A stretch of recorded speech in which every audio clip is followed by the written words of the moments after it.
Secara kultur sepak bola, Indonesia memang merupakan salah satu negara yang antusiasmenya kepada sepak bola sangatlah besar.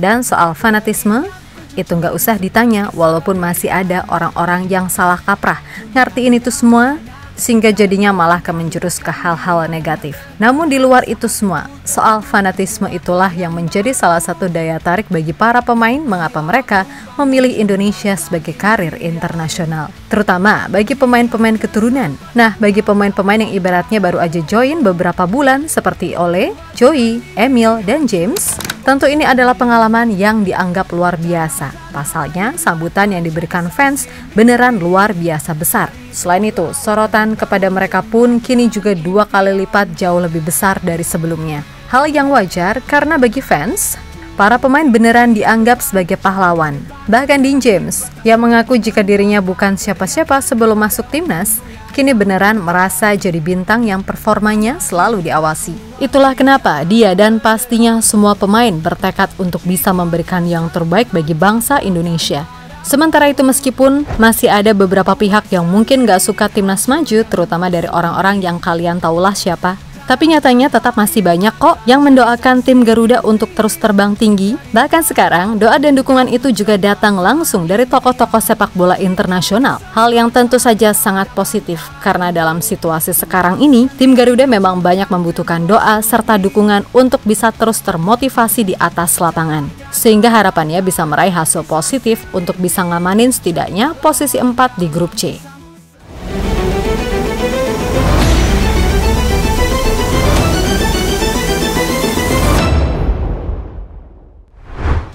Hayo, siapa nih yang udah gak sabar lihat timnas Indonesia main lagi? Hehe, sabar ya, bentar lagi kok. Dan Gelora Bung Karno Stadium siap menjadi saksi perjuangan timnas Indonesia untuk menjaga asa meraih mimpi. Melawan China, tim Garuda pastinya bertekad buat meraih 3 angka agar langkah menuju panggung tertinggi tetap nampak. Maka dari itu, selain soal urusan teknis, dukungan fans pastilah juga sangat berarti. Dan semua tahu kalau Indonesia dikenal punya basis supporter yang besar. Kemudian fans Garuda juga dikenal sebagai salah satu yang paling fanatik di dunia. Tentu saja, ini adalah hal yang sangat positif karena di saat seperti ini, para pemain sangat butuh yang namanya dukungan. Dan mereka pastinya sangat happy serta terharu melihat betapa cintanya fans kepada tim nasional kendati habis kalah sekalipun.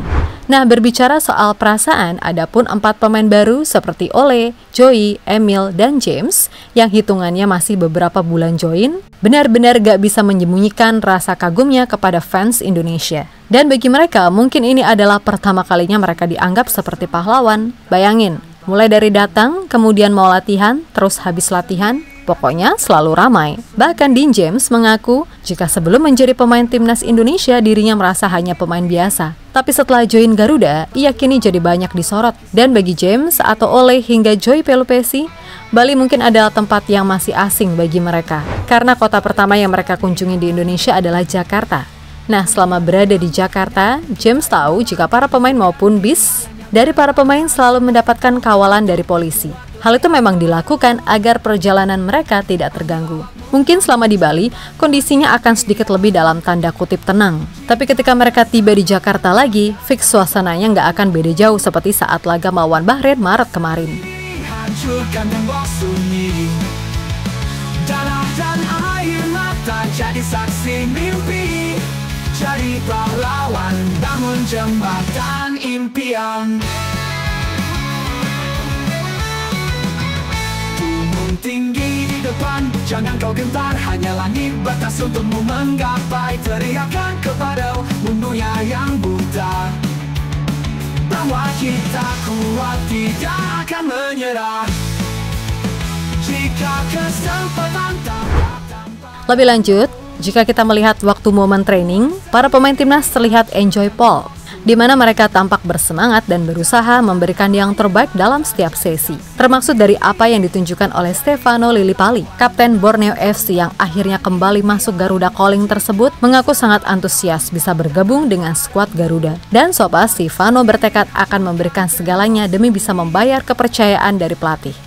Pengalaman saya sudah lama di sini di Indonesia, saya juga main di Eropa dulu. Itu bagus buat saya dan buat yang lain. Saya di sini main atau tidak main, saya kasih maksimal untuk timnas. Untuk siapapun pemain yang penting Indonesia menang. Itu ada satu target, yaitu Indonesia lolos paling penting, kata Lily Pali pada media. Yap, masuknya kembali Vano ke Garuda Calling tentu menjadi salah satu topik yang cukup membuat fans timnas happy. Sebab meskipun udah berusia 35 tahun, soal visi dan intuisi bermain, Vano masih dianggap sangat layak. Dan Patrick Kluivert sendiri menganggap Vano adalah pemain yang berkualitas serta layak diberikan kesempatan. Selain itu, kemampuan Vano sebagai pemain versatile dirasa juga menjadi pertimbangan khusus mengapa ia memanggilnya ke TC kali ini. Dia sudah menunjukkan kualitasnya, dia bisa memainkan posisi yang menarik untuk kami. Dia juga punya pengalaman sebagai pemain dan bisa memberikan pengaruh ke pemain muda, ucap Kluivert kepada media. Yap, jika nantinya Vano terpilih di skuad utama, kemungkinan ia akan menempati posisi Marcelino sebagai nomor 10 free roll, atau ia juga menyisir dari sisi kiri. Yang mana peran itu sejatinya adalah peran terbaik dari seorang Stefano Lillipali. Ingat di Asian Games ketika itu, Vano tampil menggila ketika diberikan peran free roll, termasuk ketika mencetak gol salto China Taipei, atau ketika ngolongin pemain Hong Kong untuk kemudian mencetak gol elegan. Serta jangan lupakan juga golnya ke gawang Uni Emirat Arab yang bikin satu Indonesia berteriak histeris. Pun begitu ketika ia main di Borneo. Sejak gabung pada 1 Mei 2022, Vano udah mampu mencatat 29 gol dan 36 assist dari 108 penampilan sejauh ini. Artinya apa? Kemampuan Vano udah teruji, karena sebelum ke Liga Indonesia, dia pun mampu menunjukkan performa bagus ketika main di Liga Belanda bersama SC Telstar, Almere City, dan SC Cambuur. Dan sepanjang karirnya sebagai pemain, Vano udah membuat total 86 gol dan 80 assist dari 358 caps di level klub. Serta jangan lupakan juga, pengalaman Vano di level internasional juga terbilang oke. Dia pernah masuk ke skuad timnas Belanda U16 dan U17, lalu bersama timnas Indonesia senior. Vano udah mencatat 30 caps dengan catatan 3 gol. Itulah yang mungkin jadi pertimbangan mengapa Vano dipanggil. Bukan soal kecepatan, tapi ini soal kecerdasan bermain, visi mumpuni, leadership, serta pengalaman sesuai dengan apa yang dijabarkan oleh Patrick Kluivert secara umum. Cahaya redup di ujung sana, harapan menjauh, menguji kesabaran. Keringat berjujur di sebalik kesedihan. Dunia diam, hanya kita yang melangkah. Butuhkan dinding angan yang tertahan. Saat pintu tertutup, buatlah yang baru. Ambil alatmu, bangun jembatan impian. Jika kesempatan tak datang padamu, buat sendiri, hancurkan tembok sunyi. Darah dan air mata jadi saksi mimpi. Jadi pahlawan, bangun jembatan impian. Gunung tinggi di depan, jangan kau gentar. Hanya langit batas untukmu menggapai. Yap, kembali ke soal dukungan. Memang, di balik fanatisme yang ada, tetap ada sisi negatif yang mudah-mudahan bisa diperbaiki. Mulai dari sikap berlebihan ke pemain timnas ketika ketemu langsung, sampai komentar-komentar yang berbau hujatan ataupun kebencian ke pemain, pelatih, hingga federasi. Maksudnya gini loh, semisal ada kekecewaan, ya udah protes atau kritik dengan cara yang semestinya. Kan gitu, gak usah sampai nyerang personal, apalagi ngata-ngatain hal yang gak pantas, hingga sampai ke ranah keluarga dan sebagainya. Tapi kembali lagi, meskipun banyak yang kayaknya gak suka timnas maju, masih ada kok orang-orang yang mendoakan agar timnas Indonesia bisa lolos ke Piala Dunia. Yang mana dukungan itu bahkan juga datang dari beberapa tokoh ternama di sepak bola. Pertama ada Hajime Moriyasu, pelatih Jepang yang memang sedari awal sangat respect dengan timnas Indonesia. Tanpa wes-wes, Moriyasu mengatakan bahwa Indonesia masih sangat bisa buat lolos ke Piala Dunia. Baginya, tim Garuda sekarang sungguh-sungguh mengalami perkembangan yang amat pesat. Tentu saja kalau yang bilang komentator sepak bola, atau komentator gadungan, atau orang biasa yang ngakunya pengamat hingga jadi coach online, ya ini seperti pepesan kosong alias ya bokis. Tapi ini yang bilang adalah Hajime Moriyasu, pelatih timnas Jepang yang merupakan salah satu tim terkuat di Asia. Kemudian ada legenda timnas Inggris, Michael Owen, di mana ia pernah berujar kalau langkah Indonesia saat ini udah baik, hanya tinggal memperbaiki detail-detail kecil yang ada. Maka misi untuk menembus panggung tertinggi bukanlah sesuatu yang mustahil. Bagi Owen, Indonesia sebagai negara dengan basis supporter yang luar biasa fanatis sangat layak untuk bisa merasakan tampil di panggung tertinggi. Kombinasi yang dimiliki Indonesia sangat berbeda. Ada passion untuk sepak bola dan gairah yang besar dari sebuah kecintaan. Ini akan jadi banyak kesempatan untuk pengembangan sepak bola yang lebih hebat lagi ke depannya. Saya mengidentifikasikan Asia Tenggara dan Indonesia begitu lapar soal sepak bola. Itu jadi yang sangat positif. Ucap Owen dikutip dari fifa.co.id. Selanjutnya ada kiper legendaris Borussia Dortmund, Roman Weidenfeller. Menurutnya Indonesia punya sisi yang menarik sebagai sebuah tim, dan ia pun pastinya sangat menantikan keberadaan Indonesia di Piala Dunia 2026. Of course I cross the fingers for Indonesia. Yap, terlepas dari apapun, intinya segala dukungan dan doa-doa sudah diucapkan. Tinggal gimana caranya semua elemen timnas Indonesia melakukan tugasnya dengan maksimal. Yakin aja apapun hasilnya nanti itu adalah yang terbaik yang diberikan olehnya kepada bangsa yang lucu ini. Dan kembali lagi Mimin tekankan, momen paket taktik apapun yang penting dalam situasi krusial seperti ini, kemenangan adalah hal yang utama.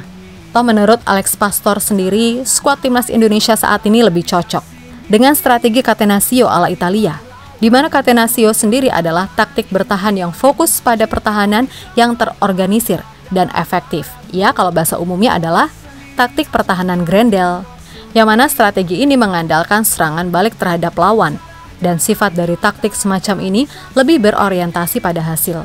Gak peduli semisal menang cuma 1-0, entah itu lewat penalti, own goal, atau gimana pun itu. Tapi bagaimanapun gol adalah gol, dan menang adalah menang.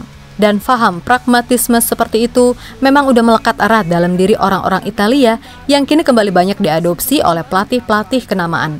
Toh faktanya, Belanda sendiri dengan total football yang bahkan diisi generasi terbaik pun sejauh ini baru sekali meraih juara, yaitu Euro tahun 88. Dan di Piala Dunia mereka belum pernah juara kendati 3 kali masuk final. Terakhir masuk final tahun 2010 pun ketika itu juga dianggap melalui pendekatan pragmatis dari pelatih Bart van der Warwick.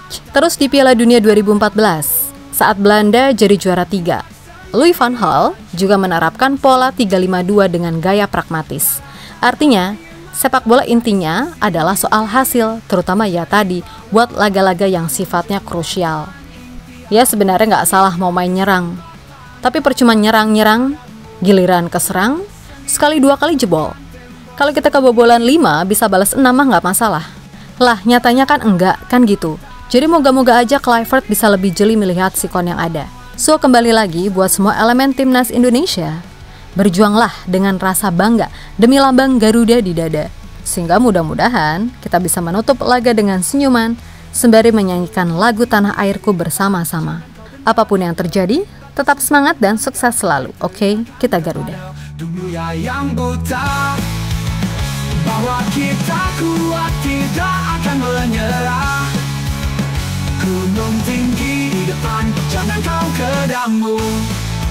Setiap langkah berat adalah mantra, setiap nafas adalah doa dalam raga. Ketika dunia meremehkan kita, itulah waktu untuk mengubah sejarah.